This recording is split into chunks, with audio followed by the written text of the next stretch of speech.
The new human agenda at the dawn of the third millennium, humanity wakes up, stretching its limbs and rubbing its eyes. Remnants of some awful nightmare are still drifting across its mind. There was something with barbed wire, and huge mushroom clouds. Oh well, it was just a bad dream. Going to the bathroom, humanity washes its face, examines its wrinkles in the mirror, makes a cup of coffee and opens the diary. Let's see what's on the agenda today. For thousands of years the answer to this question remained unchanged. The same three problems preoccupied the people of 20th century China, of medieval India and of ancient Egypt. Famine, plague and war were always at the top of the list. For generation after generation humans have prayed to every god, angel and saint, and have invented countless tools, institutions and social systems, but they continue to die in their millions from starvation, epidemics and violence. Many thinkers and prophets concluded that famine, plague and war must be an integral part of God's cosmic plan or of our imperfect nature, and nothing short of the end of time would free us from them. Yet at the dawn of the third millennium, humanity wakes up to an amazing realization.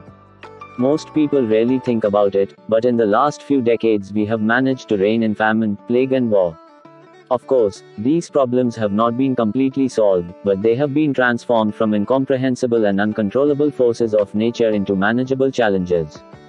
We don't need to pray to any god or saint to rescue us from them. We know quite well what needs to be done in order to prevent famine, plague and war, and we usually succeed in doing it.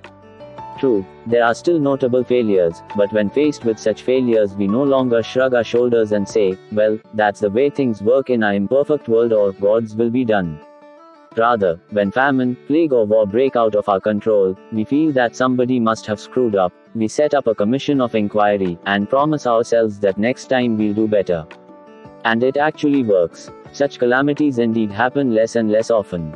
For the first time in history, more people die today from eating too much than from eating too little, more people die from old age than from infectious diseases, and more people commit suicide than are killed by soldiers, terrorists and criminals combined.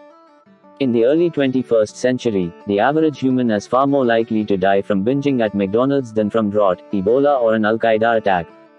Hence, even though presidents, sources and generals still have their daily schedules full of economic crises and military conflicts, on the cosmic scale of history humankind can lift its eyes up and start looking towards new horizons. If we are indeed bringing famine, plague and war under control, what will replace them at the top of the human agenda?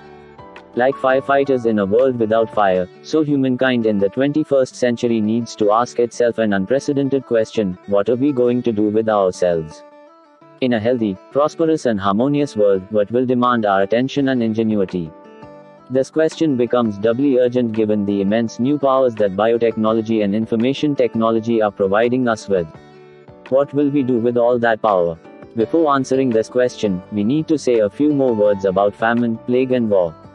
The claim that we are bringing them under control may strike many as outrageous, extremely naive, or perhaps callous. What about the billions of people scraping a living on less than $2 a day?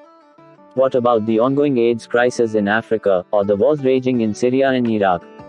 To address these concerns, let us take a closer look at the world of the early 21st century, before exploring the human agenda for the coming decades.